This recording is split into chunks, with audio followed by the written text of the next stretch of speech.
Isa sa mga paborito ngayon sa mga pasyalan ang zipline. Pero sa Antipolo, nauwi sa trahedya ang masayang bonding sana ng isang grupo. Matapos mabagsakan ng bakal sa zipline ang isa nilang kasama. May report si Micaela Papa. Ang dapat sanang masayang bakasyon ng magkakaanak at magkakaibigan na uwi sa malagim na trahedya. Nakuha sa video na ito ang bawat makapigil hiningang tagpo mula sa pagsakay hanggang sa landing area ng zipline. Ang huling sumakay ang babae nilang kaibigan. Pero pagdating niya sa landing area, doon na nangyari ang disgrasya. Ang kasamahan nilang si Loreto Manjares na bagsakan ng steel counterweight metal o yung bakal na stopper na pangontra sa puwersa ng zipline. Naisugod pa sa ospital ang 53 anyos na pastor na si Manjares pero binawian din siya ng buhay. Desidido ang pamilya ng biktima na maghabla. Yung 3 kong babae at 2 kong lalaki, wala po talaga silang alam sa buhay dahil ang tatay lahat ang gumagawa. Kaya sa ngayon hindi pa nga ako makapag-isip dahil shock ako dahil malakas na malakas ito eh.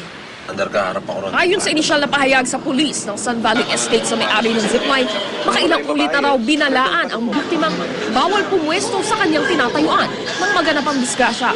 Pero ayon sa kanyang mga kasama, wala raw abiso at restriction area signages doon. Kulang din daw sa tao. Sakaling man totoo na sinabihan nila yung aming kapatid na umalis, hindi naman po yan yung matigas ang ulo. Kung sinasabihan siya, yung tutupad siya. Sinubukan naman ng GMA News na kunin ang panig ng Sun Valley Estates pero tumangging magbigay ng pahayag sa kamera ang opisyal ng kumpanya. Gayunman, sinabi nilang tinatalakay na ng kanilang mga abogado ang usapin. May kaukulang permit naman daw ang Sun Valley Estates. Pagtitiyak naman ng lokal na pamahalaan, susuriing maigi ang zipline bago muling magbigay ng permit para sa operasyon nito. Isang zipline sa mga sikat na atraksyon ngayon sa ilang pasyalan gaya ng Quezon City Memorial Circle.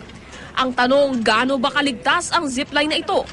Ayon sa supervisor doon ng zipline sa QMC, di tulad ng ibang mala safety belt lang, full body raw ang kanilang harness.